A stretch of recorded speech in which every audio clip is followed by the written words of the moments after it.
6.4 kilometre लंबी Z mode सुरंग पूरी हो चुकी है और 15 सितंबर तक खोल दी जाएगी। सुरंग का उपयोग करने वाले किसी भी वाहन से कोई भी टोल टैक्स नहीं लिया जाएगा। इस सुरंग को बनाने वाली कंस्ट्रक्शन कंपनी 15 साल तक इसका रखरखाव करेगी। गौरतलब है कि कश्मीर घाटी के अन्य पर्यटन स्थलों की तरह सोनमर्ग को भी पूरे साल खुला रखने के लिए केंद्र सरकार ने गगनगीर से शतकरी सोनमर्ग तक 6.4 किलोमीटर लंबी जेड मोड सुरंग पर काम जुलाई 2020 में शुरू किया था। सुरंग को तय समय में पूरा करने के लिए इंजीनियर और अन्य 1500 लोगों ने 2400 करोड़ रुपए की लागत से सुरंग का निर्माण किया है। ये सुरंग सोनमर्ग को पूरे साल पर्यटकों के लिए सुलभ बनाए रखेगी और भारी बर्फबारी के दौरान भी लोग यहाँ आ सकेंगे। सर्दियों में सोनमर्ग के बर्फीले पहाड़ों को देखने के लिए स्थानीय और गैर स्थानीय पर्यटकों के लिए ये सुरंग बहुत महत्वपूर्ण है, जिससे यहाँ पर्यटन को और बढ़ावा मिलेगा। जेड मोड टनल में यात्रा के दौरान सभी सुविधाओं का ध्यान रखा गया है।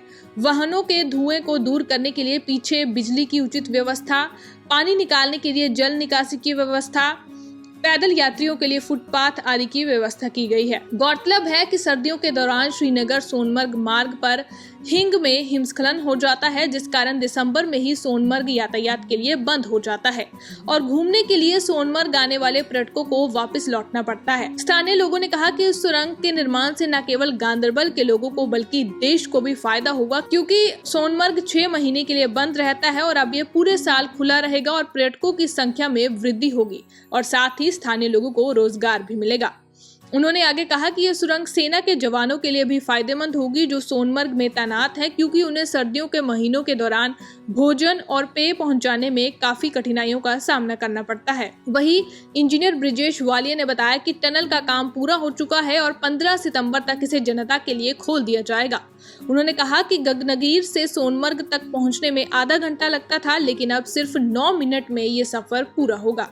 सोनमर्ग से मीरा आफ्ताब की रिपोर्ट। खुशी की बात है कि 15 सितंबर को हमारी जेड मोड टनल को खोलने को जा रहे हैं। हम इससे बहुत खुश हैं, ताकि लेह लद्दाख के लिए जो भी राशन जाता है वो अभी फ्रेश माल उनको पहुंचेगा। अभी 6 महीने के लिए उनको कोई राशन स्टोर नहीं करनी पड़ेगी।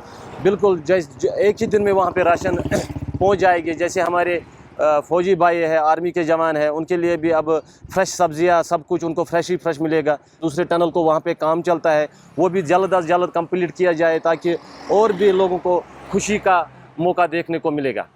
मेरा नाम ब्रिजेश है, मैं राजकोट गुजरात से बिलोंग करता हूँ और मैं अभी यहाँ पर एज एन इंजीनियर NHIDCL में काम कर रहा हूँ जेड मोड प्रोजेक्ट के अंदर। ये जेड मोड मेन टनल की जो लेंथ है वो 6.4 किलोमीटर्स है।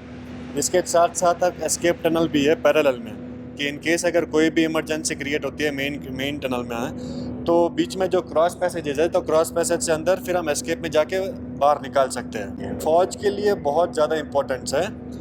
जेड मोड के साथ साथ आगे एक जोजिला प्रोजेक्ट का भी निर्माण होना है। ये दोनों को प्रोजेक्ट जब कंप्लीट हो, ये प्रोजेक्ट अभी जल्द से कंप्लीट होने वाला है। प्रोजेक्ट अभी क्या है कि फाइनल टचअप चल रहा है, जैसे कि रोड मार्किंग, क्रैश बैरियर वगैरह, ये छोटा मोटा काम चल रहा है। तो उम्मीद है कि 15 सितंबर का आसपास हम प्रोजेक्ट ये देश की जनता को हैंड ओवर कर देंगे।